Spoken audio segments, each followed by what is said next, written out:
আল্লাহুম্মা মালিকাল মুলকি তুতিল মুলকা মান তাশাউ ওয়া তানজিউল মুলকা মিম্মান তাশাউ ওয়া তুইজ্জু মান তাশাউ ওয়া তুযিল্লু মান তাশাউ বিয়াদিকাল খায়র ইন্নাকা আলা কুল্লি শাইইন কাদির। সুবহানাল্লাহ। ক্ষমতা, কর্তৃত্ব এটা আপনি আমি চাইলেই অর্জন করতে পারবো না, এটা দেওয়ার মালিক কে? কুনতুম খায়রা উম্মাতিন উখরিজাত লিন-নাস তা'মুরুনা বিল মা'রুফি ওয়া তানহাউনা আনিল মুনকারি উলাইকা হুমুল মুফলিহুন। সুবহানাল্লাহ। আমি এমন একটা জাতি তৈরি করেছি, একটা দল দিয়েছি, আমি একটা গোষ্ঠী তৈরি করেছি। খায়রা উম্মাতিন উখরিজাত লিন-নাস, তারা মানুষের কাছে যাবে এই দাওয়াত নিয়ে, তা'মুরুনা বিল মা'রুফ, সৎ কাজের আদেশ দেবে, অসৎ কাজের, কোরআনে যত জায়গায় সৎ কাজের আদেশ আছে, অসৎ কাজের নিষেধ নাই। কেন আছে? ফসল যদি থাকে আগাছা থাকবে, আর আগাছা থাকলে আগাছা মোকাবেলা। কিন্তু আমরা সিদ্ধান্ত নিয়েছি ফসল ফলাবো, আগাছা আগাছার লাইনে থাকুক, আমি এসব নিয়ে ঝামেলায় যাইতে। কৃষক হিসাবে বলেন, কৃষক হিসাবে বলেন, ছোট্ট বিষয় বুঝবেন না, বুঝার কোনো কারণ নাই। কৃষক হিসাবে সবাই আমরা কৃষির সাথে সম্পৃক্ত।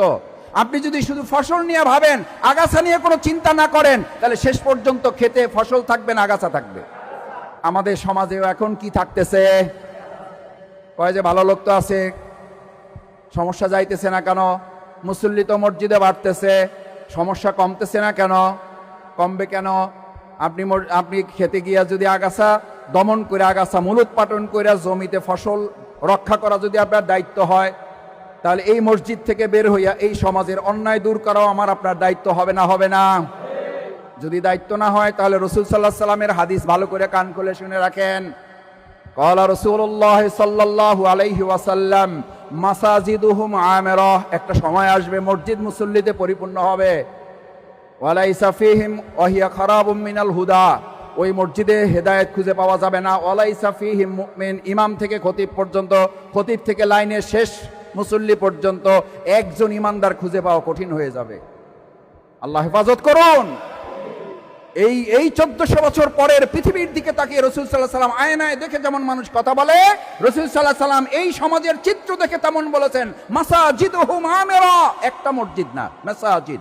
আমার ওলামায়ে কিরামগণ আছেন, মসজিদ সমূহ আমিরা, আমের প্লুরাল নাম্বার, জামা সিগা বহুবচন, মুসল্লিতে পরিপূর্ণ হয়ে যাবে, আমরা খুশি হয়ে যাব। মসজিদে মুসল্লি আসুক, নিশ্চয়ই খুশির সংবাদ। কিন্তু এই মুসল্লি, এই মসজিদ যদি আমরা আমাদের জমি চাষাবাদের মতো ফসল ফলানোর পাশাপাশি আগাছা দমনে আমরা ভূমিকা পালন করতে না পারি, রাসূল সাল্লাল্লাহু আলাইহি ওয়াসাল্লামের সতর্কতা হচ্ছে মসজিদ থাকবে, মুসল্লি থাকবে, শুধু হেদায়েত থাকবে না, আর একজন ইমানদার খুঁজে পাওয়া। আল্লাহ আমাদের মাফ করুন।